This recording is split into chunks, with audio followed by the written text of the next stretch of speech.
पाकिस्तान समेत अॼु सॼी दुनिया में कश्मीरियुनि सां यकजहतीअ जो ॾिहाड़ो मल्हायो पियो वञे। कश्मीर ऐं पाकिस्तान खे मिलाईंदड़ समूरनि रस्तनि ते इंसानी हथनि जी ज़ंजीर ठाही वेंदी ऐं दुनिया खे ॾेखारियो वेंदो त असां मुतहिद आहियूं। आज़ाद कश्मीर कानून साज़ असेंबलीअ जो ख़ासि इजलास अॼु थींदो। वज़ीर आज़म शहबाज शरीफ़ कश्मीर असेंबलीअ खे ख़िताब कंदो। कश्मीरियुनि सां यकजहतीअ जे इज़हार लाइ अॼु आज़ाद कश्मीर, पाकिस्तान ऐं दुनिया जे मुख़्तलिफ़ शहरनि में रैलियूं ऐं जुलूस कढिया पिया वञनि, जॾहिं त वालारियल कश्मीर में भारतीय ज़ुल्मनि खे बेनक़ाब करण लाइ रैलियूं ऐं सेमिनार मुनक़िद कया पिया वञनि। हैदराबाद जे ज़िले इंतिज़ामिया पारां कश्मीरियुनि सां यकजहतीअ जो ॾिहाड़ो मल्हायो वियो। डिविजनल कमिश्नर बिलाल अहमद मेमण ऐं डिप्टी कमिश्नर फवाद गफ़ार सुमरो जी अॻवाणीअ में शहबाज बिल्डिंग खां पोस्ट मास्टर जनरल ऑफिस ताईं रैली कढी वई। कंबर में कश्मीरी भेण भाइरनि सां इज़हार यकजहतीअ लाइ deputy commissioner Kambar Shahdad Kot Saleemullah Odho, assistant education officer primary Bashir Ahmed Chandio ऐं TEO सेक्रेटरी अब्दुल रहीम मुगेरी जी अॻवाणीअ में गवर्नमेंट हाई स्कूल जे शागिर्दनि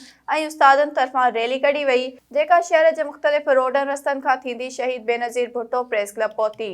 हिंगोरजा में एवरग्रीन पब्लिक स्कूल जे उस्तादनि, शागिर्दनि ऐं शहरनि कश्मीरी भाइरनि सां इज़हार यकजहतीअ तौरु एवरग्रीन पब्लिक स्कूल जे प्रिंसिपल गुलाम जाफ़र टांवरी, उस्ताद सैयद साबित अली शाह, हक नवाज़ सोलंकी ऐं शफ़ीक सोलंकी जी अॻवाणीअ में हथनि में पेना फ्लेक्स खणी रैली कढी वई ऐं कश्मीर बनेगा पाकिस्तान जा नारा आया। लाड़काणे में ख़ाकसार तहरीक पारां यौम यकजहती कश्मीर जो ॾींहुं मल्हायो वियो। ख़ाकसार तहरीक जे कारकुननि नाज़िम आला सिंध ख़ाकसार अज़्म हैदर मुग़ल जी क़यादत में रैली कढी वई ऐं SS न्यूज़ सां ॻाल्हाईंदे चयो त